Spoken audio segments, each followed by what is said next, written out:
நம்ம அரசியல் நாகரிகத்தோடு வாழ்த்துக்களை சொல்லுவோம். ஆனா இந்த தேர்தல், இந்த நாடாளுமன்றம் முற்றிலும் புதியது. என்ன தெரியுமா?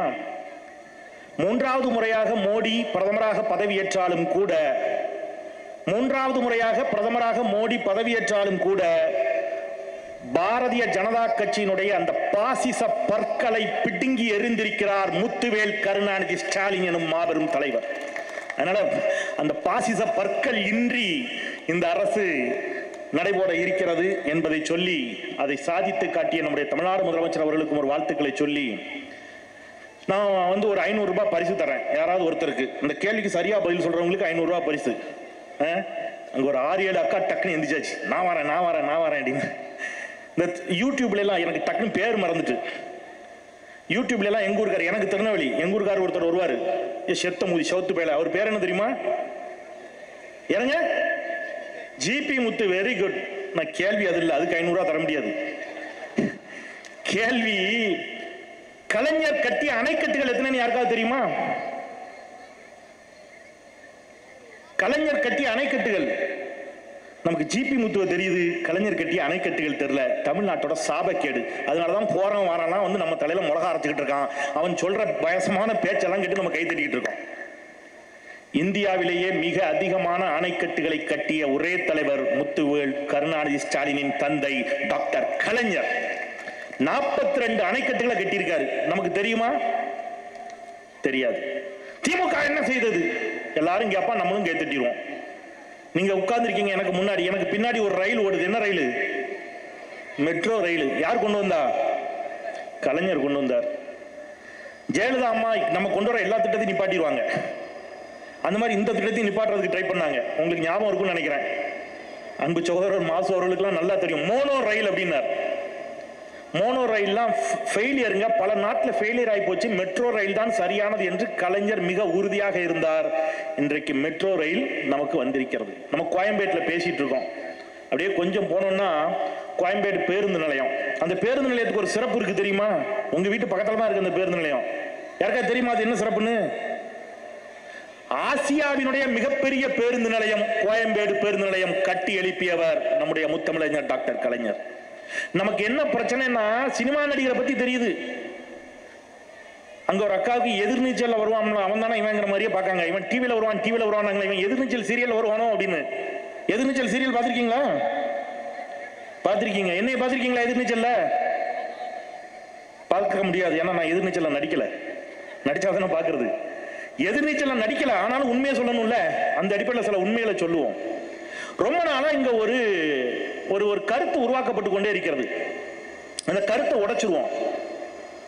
அவர்கள் எல்லாம் பேசுகின்ற பொழுது நண்பர் மைப்பா, நம்முடைய சகோதரர்கள் மணி உள்ளிட்டவர்கள்லாம் நான் அரசியல் பேச விரும்பவில்லை. நான் அரசியல் பேசத்தான் விரும்புறேன், அரசியல் தான் பேச போறேன். ஏன்னா அதை பேசாம தான் நாடு கெட்டு போயிட்டு இருக்குது. சில அரசியல்களை பேசித்தான் ஆகணும். நான் டக்குன்னு சில கேள்வி கேட்கிறேன். யாராவது பொதுமக்களா இருந்தாலும் சரி, கட்சிக்காரங்களா இருந்தாலும் சரி, கரெக்டா பதில் சொல்லணும். குச்சி மிட்டாயும் குருவி ரொட்டியும் பரிசு. மறைந்த முதலமைச்சர் அம்மையார் செல்வி ஜெயலலிதா அவர்கள் எந்த ஆண்டு பிறந்தார்? எத்தனை பேருக்கு தெரியும்? 1948. அண்ணனுக்கு ஒரு கைத்தட்டு கொடுங்க. சூப்பர். 1948 ஜெயலலிதா பிறக்கிறார். கலைஞர் திரைத்துறைக்குள் வந்த ஆண்டு யாருக்காவது தெரியுமா? கலைஞர் திரைத்துறைக்குள் வந்து முதல் படத்திற்கு அவர் வசனம் எழுதி அவர் வருமானம் ஈட்டிய ஆண்டு என்ன தெரியுமா? 1947. ஜெயலலிதா பிறப்பதற்கு ஓராண்டிற்கு முன்பாகவே திரைத்துறைக்குள் வந்து வருமானத்தை ஈட்ட தொடங்கியவர் முத்தமிழறிஞர் டாக்டர் கலைஞர். 1952 48 ஜெயலலிதா பிறந்திருக்கிறாங்க. எனக்கு நான் மேக்ஸ்ல வீக்கு. மாணவிகள் இருந்தா கரெக்டா பதில் சொல்லணும். 48 ஜெயலலிதா அம்மா பிறந்திருக்கிறாங்க, அம்மையார் ஜெயலலிதா. அப்ப 52 ஜெயலலிதா அம்மாவுக்கு என்ன வயசு இருந்திருக்கும்? என்ன வயசுங்க? 4 வயசு. வெரி குட், 4 வயசு. ஜெயலலிதா அம்மா சின்ன குழந்தையா, 4 வயசு குழந்தையா இருக்கும்போது பராசக்தின்னு ஒரு படம் வந்துச்சு. ஞாபகம் இருக்கா உங்களுக்குலாம்? அம்பாள் என்றைக்கடா பேசினால் கோவில் கூடாது என்று சொல்லவில்லை, கோவில் கொடியவர்களின் கூடாரம் ஆகிவிடக் கூடாது என்றுதான் சொல்லுகிறேன்னு நம்முடைய முத்தமிழறிஞர் டாக்டர் கலைஞர் வசனம் எழுதிய படம் பராசக்தி வந்துச்சு இல்லையா? அதுக்கு அவர் வாங்கின சம்பளம் எவ்வளவு தெரியுமா? அன்னைக்கு தேதிக்கு 1952 500 ரூபாய். இன்னைக்கு அது பல லட்சம். அதாவது ஜெயலலிதா அம்மா சின்ன குழந்தையா இருக்கும் போதே கலைஞர் பல லட்சம் ரூபாயை வருமானமாக ஈட்டியவர். சரி, கலைஞர் எப்போ முதல் முறையாக எம்எல்ஏ ஆனார் யாருக்கா தெரியுமா? 57. அப்ப 48ல ஜெயலலிதா அம்மா பிறந்திருக்கிறாங்கன்னா 57ல ஜெயலலிதா அம்மாவுக்கு என்ன வயசு இருக்கும்? என்ன வயசு? எல்லாரும் மேக்ஸ்ல வீக்கா? 9 வயசு. ஜெயலலிதா அம்மா 9 வயசு குழந்தையா இருக்கும் போதே என்னுடைய தலைவர் முத்தமிழ் அறிஞர் டாக்டர் கலைஞர் சட்டமன்ற உறுப்பினர் ஆகிவிட்டாரடா. அவர் எம்எல்ஏ ஆகிறதுக்கு முன்னாடி 1955ல கோபாலபுரத்தில் வீடும் சொந்தமா காரும் திரைத்துறையின் மூலமாக வருமானத்தை ஈட்டி சொந்த உழைப்பில் வாங்கி சென்னையில கோபாலபுரத்தில் வீடு சொந்த காரு. 2வது வாட்டி எம்எல்ஏ, ஃபர்ஸ்ட் முறை குளித்தலை, 2வது வாட்டி தஞ்சாவூர் 1962. 1962 அவர் 2வது முறையாக எம்எல்ஏ ஆகிறார். இப்ப நீங்க கணக்கு போட்டுக்கிடுங்க, 48ல ஜெயலலிதா அம்மா பிறந்தாங்கன்னா 62ல என்ன வயசுன்னு. 3வது முறையாக அவர் எம்எல்ஏ சைதாப்பேட்டையில திராவிட முன்னேற்ற கழகம் ஆட்சியை அமைத்து விட்டது 1967 பேரறிஞர் அண்ணா தலைமையில. அப்பொழுது அவர் பொதுப்பணித்துறை அமைச்சர். அவர் அமைச்சர் ஆவதற்கு 2 ஆண்டுகளுக்கு முன்பு 1965ல வறுமையின் காரணமாக ஜெயலலிதா அம்மா திரைப்படத்துறையில் நடிக்க வருகிறார். ஆனா நீங்க இந்த அரங்கை விட்டு வெளியில போய் வெளியில இருக்கிற டீ கடையிலயோ ஒரு அண்ணாச்சியோ கேட்டு பாருங்க, டீ கடைக்காரங்க கிட்டயோ, ஜெயலலிதா அம்மா பெரிய கோடீஸ்வரங்களாம் சின்ன பிள்ளையிலேயே. கலைஞர் அவர் சாப்பாட்டுக்கே வழி இல்லாம இருந்தாராம். எத்தனை நாளைக்குடா நாட்டு மக்களை ஏமாத்த போறீங்க? ஜெயலலிதா பிறப்பதற்கு முன்பாகவே பல லட்சம் ரூபாயை வருமானமாக திரைத்துறையில் ஈட்டியவர் முத்தமிழ் டாக்டர் கலைஞர். சில மித்தெல்லாம் உடைச்சிடணும். இப்படி சொல்லி சொல்லி உங்களை நீங்க ஒருவேளை இதெல்லாம் சகோதரர் மாசு விரும்ப மாட்டார் கூட எனக்கு தெரியல. கொஞ்சம் கொஞ்சம் எதுக்கு அண்ணன் தப்பா எடுத்துக்காதீங்க.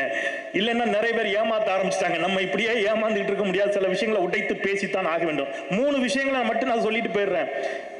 தமிழர்களுக்கு என்ன செய்தார்? தமிழின விரோதி, ஈழத்தமிழர் விரோதி இப்படிலாம் பேசுறாங்கல்ல. கலைஞர் இங்க ஒரு ஸ்கீம் கொண்டு வந்தார். நான் அன்னைக்கு எங்க ஊர்ல இருந்து ஒருத்தர் கால் பண்ணி அதை சொல்றாரு. எனக்கு கேட்டு உள்ளபடியே புல் அரிச்சு போச்சு, கண்ணீர் வந்துடுச்சு. ஐயா என்ராம் உள்ளிட்டவர்கள் இருக்கிறார்கள், நக்கீரன் கோபால் இருக்கிறார்கள், எல்லாருக்கும் தெரியுது.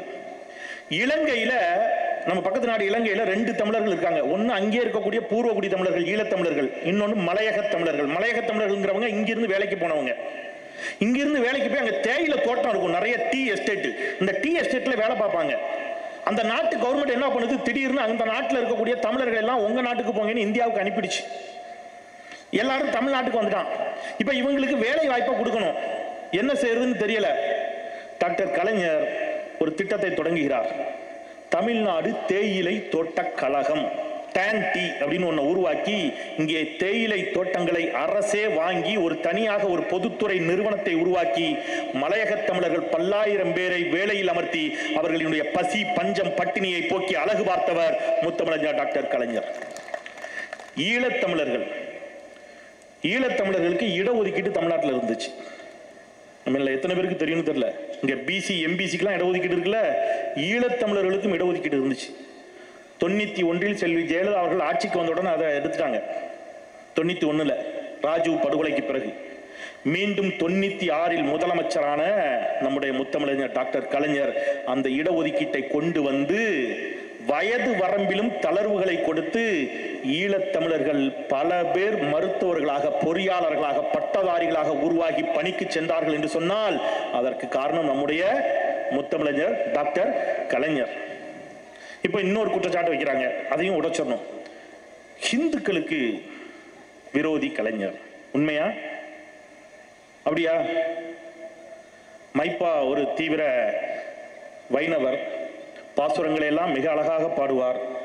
பல வரலாறுகளை தொடர்ந்து ஃபாலோ பண்ணக்கூடிய நம்முடைய துக்ளக் ரமேஷ் உள்ளிட்டவர்களை வைத்துக்கொண்டு நான் பொய்யெல்லாம் சொல்ல முடியாது. நான் இவங்க இல்லைனாலும் போய் சொல்ல மாட்டேன். ஒரு உண்மையை சொல்லுவோம். திருக்குறங்குடின்னு ஒரு ஊர் நெல்லை மாவட்டத்தில் இருக்கு. உங்களுக்கு இன்னும் புரியுற மாதிரி சொல்லணும்னா, இந்த பாடி சரவணா ஸ்டோர் போயிருக்கீங்களா? சரவணா ஸ்டோருக்கு போயிருப்பீங்க எல்லாரும். அதுக்கு ஏத்தாப்புல நிறைய கம்பெனி இருக்கு பாருங்க. அந்த கம்பெனிக்கு பேர் டிவிஎஸ், பெரிய கம்பெனி.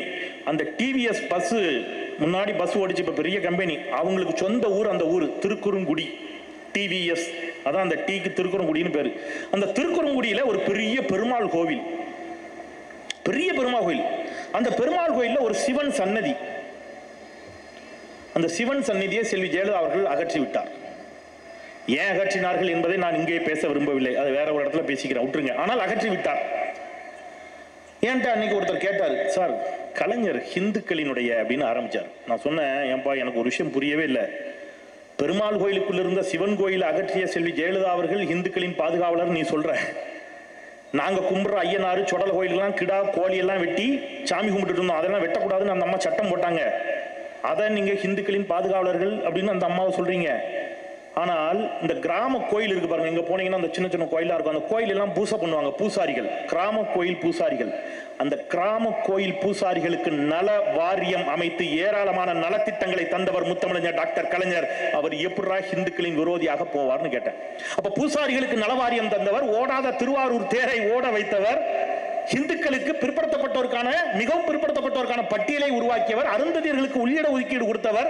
இப்படி பார்த்து பார்த்து பார்த்து பார்த்து தமிழ் சமூகத்தை கட்டி எழுப்பிய ஒரு மாபெரும் தலைவன். அந்த தலைவனை இன்றைக்கு கொண்டாடி கொண்டிருக்கிறோம் அப்படிங்கிறது பெரும் மகிழ்ச்சி. நேரம் இல்லை, நான் நிறைய பேசணும்னு நினைச்சது. நான் 2 செய்திகளை மட்டும் சொல்லிட்டு நிறைவு செஞ்சிடறேன்.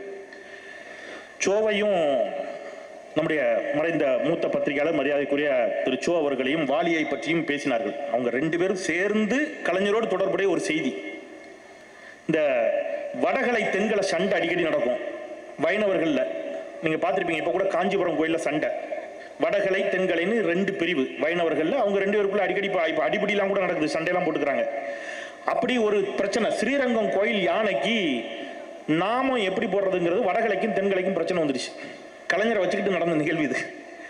அப்போ இப்படி யானை போடுற, இப்படி நாமம் போடுறதா அப்படி நாமம் போடுறதா அப்படின்னு சண்டை. இதுல யானை பிச்சுக்கிட்டு ஓடிடுச்சு. இதை பத்தி பேசுற வாலி சொல்லுகிறார். என்கிட்ட ஒருத்தர் சொன்னார், யானைக்கு மதம் பிடித்து விட்டது, அது ஓடி விட்டது என்று சொன்னார். நான் சொன்னேன், யானைக்கு மதம் பிடிக்கவில்லை, அதனால் ஓடியது என்று சொன்னேன் என்று வாலி சொன்னார். சொல்லிட்டு வாலி சொல்றாரு, இதை நான் சொன்னவுடன் கலைஞர் சொன்னார், அவர் ஒரிஜினல் பேர் என்னங்க? வாலி பேரு ரங்கராஜன். இதை ஸ்ரீரங்கத்து ரங்கராஜன் ஆகிய நீங்கள் சொன்னதால் தப்பித்தீர்கள், கருணாநிதி ஆகிய நான் சொல்லி இருந்தால் நாளைக்கே சோ என மழை பெய்யும் நாரா. சோன்னு மழை பெய்யுமா? சோ விமர்சிப்பாரா கடுமையா. அந்த மாதிரி அவர் எல்லாவற்றிலும் ஒரு அழகியலை கலந்து பேசக்கூடியவர். வேற ஒரு நிகழ்வுல நண்பர் ஒருவர் சொன்னது, கலைஞருடைய அவர் ஒரு வாழும் லைப்ரரிங்க. நான் இப்போ சொல்றேன், 5 முறை முதலமைச்சர் இல்லையா, 13 முறை சட்டமன்ற உறுப்பினர், இந்தியாவின் மாபெரும் இயக்கமான திராவிட முன்னேற்ற கழகத்துக்கு அரை நூற்றாண்டு காலம் தலைவர். இதுவரை இந்திய அரசியலில் இப்படி ஒரு சாதனையை எவரும் நிகழ்த்தியதில்லை, இனி நிகழ்த்த போவதும் இல்லை. அவர் ஒரு கம்ப்யூட்டர் மாதிரி கிளிக் பண்ணா எல்லாம் வரும். அப்படி ஒண்ணு வந்துச்சு. நம்ம ஒன்றிய அரசுல மத்திய அரசுல நம்ம அமைச்சரவையில எல்லாம் இடம் பிடிச்சிருக்கோம். அப்ப திமுக, அப்ப மறைந்த முதலமைச்சர் மரியாதைக்குரிய அம்மையார் செல்வி ஜெயலலிதா அவர்கள் ஒரு கேள்வி கேட்கிறாங்க. என்ன கேட்கிறாங்க? நீங்கெல்லாம் ஒன்றியத்தில் ஆட்சியில் இருந்தீங்களா, மத்திய அரசுல அங்கம் வைத்தீங்க தானே, இந்த காவிரி நீர் பிரச்சனை, இப்ப மைப்பா பேசினார் இல்லையா, காவிரி நீர் பிரச்சனை பற்றி, காவிரி நீர் பிரச்சனை வந்துகிட்டே இருக்குது, நீங்க நீர்வளத்துறை அமைச்சகத்தை வாங்கி இதுக்கு பிரச்சனைக்கு தீர்வு கண்டிருக்கலாம் அல்லவா அப்படின்னு ஒரு கேள்வியை கேட்ட உடனே எல்லாம் கைத்தட்டி சூப்பர் மாட்டிக்கிட்டீங்க. எங்க இந்த ஊடகத்தில் சொல்லுவோம் கிடுக்குப்பிடி கேள்வி அப்படின்னு, அந்த மாதிரி கிடுக்குப்பிடி கேள்வி போட்டாங்க ஜெயலலிதாமா. மாட்டிக்கிட்டார் கலைஞர் அப்படின்னு எல்லாரும் நினைத்த பொழுது கலைஞர் ரொம்ப கூலா சொன்னார், சுதந்திர இந்திய வரலாற்றில் இதுவரை 2 மாநிலங்களுக்கு இடையில் நதிநீரில் பிரச்சனை இருக்கக்கூடிய 2 மாநிலங்களுக்கு பிரச்சனை இருந்துச்சுன்னா அந்த 2 மாநிலங்களை சேர்ந்த யார் ஒருவரும் இதுவரை நீர்வளத்துறை அமைச்சராக நியமிக்கப்பட்டதில்லை. ஜெயலலிதாவுக்கு இது தெரியவில்லைன்ட்டாரு. இந்த அம்மா பயங்கர டென்ஷன் ஆயிடுச்சு. நான் சொன்னது தப்பாயிடுச்சா? நான் ஐஏஎஸ் ஆபீசர் எல்லாருக்கும் போன் அடிக்கிறாங்க. 1947 இருந்து லிஸ்ட் எடுங்க, யாராவது ஒருவராது நீர்வளத்துறை அமைச்சர் அப்படி இருந்திருக்காங்களான்னு எடுங்க. 2 ஸ்டேட் 2 மாநிலங்களுக்கு இடையில, இப்ப நமக்கும் கேரளா நமக்கும் கர்நாடகா இப்படி பிரச்சனை இருக்குன்னு வைங்க, ஏதோ ஒரு மாநிலத்தில இருந்து ஒரு நீர்வளத்துறை அமைச்சர் இருந்திருப்பாரு. அப்படி எடுங்க, எடுத்து நம்ம அதை முறியடிச்சிருவோம். கலைஞர் சொன்னது தப்புன்னு அதிகாரிகள் தேடுறதுக்கு முன்னாடியே சொல்லியிருக்கிறாங்க. அம்மா தேடவே வேண்டாம், நீங்க சொல்றதுனால தேடுறோம். கலைஞர் சொன்னால் சரியாகத்தான் இருக்கும், அவர் வார்த்தை கல்வெட்டுகளை போல. அப்படி ஒரு மிக மாபெரும் தலைவர் வாழ்ந்த காலகட்டத்தில் நாம் வாழ்ந்திருக்கிறோம் என்பது நமக்கு என்னது ஒரு மிகப்பெரிய பெருமை. நான் எனக்கு கலைஞரை பத்தி பேசணும்னு சொல்லிட்டீங்கன்னா எனக்கு கண்ட்ரோல் பண்றதே ரொம்ப கஷ்டம். நான் சபை நாகரிகம் கருதி நிறைவு செய்கிறேன். நிறைய செய்திகள் இருக்கிறது, பேசுனா பேசிட்டே இருக்கலாம். நம்முடைய மாண்புமிகு அமைச்சர் அவர்கள் மா சுப்பிரமணியன் அவர்கள், நீங்க அவரை நான் அப்பப்ப நினைப்பேன், அவர் அமைச்சரா இல்ல ட்ரில் மாஸ்டரானு. எங்க ட்ரில் மாஸ்டர் அப்படிதான் இருப்பாரு. அவ்வளவு எனக்கு கொஞ்சம் பொறாமையா அப்படின்னா லைட்டா பொறாமை தான். ஏன்னா நம்ம அப்படி எக்ஸசைஸ் செய்யணும்னு நினைப்போம், செய்ய முடியாது. ஏன்னா நள்ளிரவு 4 மணிக்கு எந்திக்கிறாரு. அவர்கிட்ட கேட்டால் அது அதிகாலைங்கிறாரு, நமக்கு அது நள்ளிரவு. அப்படி அவ்வளவு மக்கள் பணி. நீங்க இந்த தேர்தல் நேரத்தில் சொல்லுவோம், கூப்பிட்ட குரலுக்கு ஓடோடி வரும்னு. யார் வரவங்களோ தெரியல, அவர் வந்திருக்கிறார். பல வாட்டி நான் அதை பார்த்திருக்கிறேன். அவருக்கு எப்பொழுதெல்லாம் பொதுமக்கள் சார்ந்த பிரச்சனைகளுக்காக அலைபேசியில் அழைத்து, ஐயா இப்படி ஒரு பிரச்சனை, மருத்துவமனையில் இப்படி ஒரு பிரச்சனை, இவங்களுக்கு இப்படி ஒரு உதவி தேவை என்று சொன்னால் அந்த உதவியை அவ்வளவு செவ்வனே செய்யக்கூடியவர். நீங்கள்லாம் வாய்ப்பு இருந்தால் நான் ஒரே ஒரு கோரிக்கை வைக்கிறேன். கோயம்பேட்டில் இருக்கக்கூடிய சகோதரிகள் தாய்மார்களுக்கு, நீங்கள் அமெரிக்கா, ஐரோப்பா, துபாய்க்கெல்லாம் போய் சுற்றி பார்க்கணும்னு உங்களுக்கு ஆசை இருக்கும். ஆனால் உங்கள் வீட்டுக்காரர் கூட்டு போக மாட்டார். அதனால் நீங்கள் என்ன பண்ணுங்க, குறைஞ்சபட்சம் அந்த கிண்டியில் ஒரு மருத்துவமனை இருக்கு. நம்முடைய இந்த அரசு, நம்முடைய மரியாதைக்குரிய அமைச்சர் உள்ளிட்டவர்களுடைய பெருமுயற்சியால் கலைஞர் பன்னோக்கு மருத்துவமனைன்னு கிண்டியில் ஒன்று இருக்கு. நீங்க செக்கப்புக்கெல்லாம் போக வேண்டாம், நீங்கள்லாம் ஆரோக்கியமா இருக்கணும், நோய் நொடியோட போக வேண்டாம், சும்மா போய் சுத்தி பார்த்துட்டு வாங்க. ஒரு நாள் போய் பார்த்துட்டு வாங்க. நான் சவால் விடுறேன், உலகத்தரத்தில் இப்படி ஒரு மருத்துவமனையை வேறு எந்த நாட்டிலும் காண முடியாது. அப்படி ஒரு மருத்துவமனை இன்றைக்கு மக்கள் நல்வாழ்வுத்துறையை அவ்வளவு சீரோடும் சிறப்போடும் நிர்வகித்துக் கொண்டிருக்கக்கூடிய அமைச்சர் அவர்களுக்கு வாழ்த்துக்களை சொல்லி, நம்முடைய மரியாதைக்குரிய தமிழச்சி தங்கபாண்டியன் அவர்கள் மீண்டும் வெற்றி பெற்றிருக்கிறார். அவருக்கும் என்னுடைய வாழ்த்துக்களை சொல்லி நிறைவு செய்கின்றேன். நன்றி.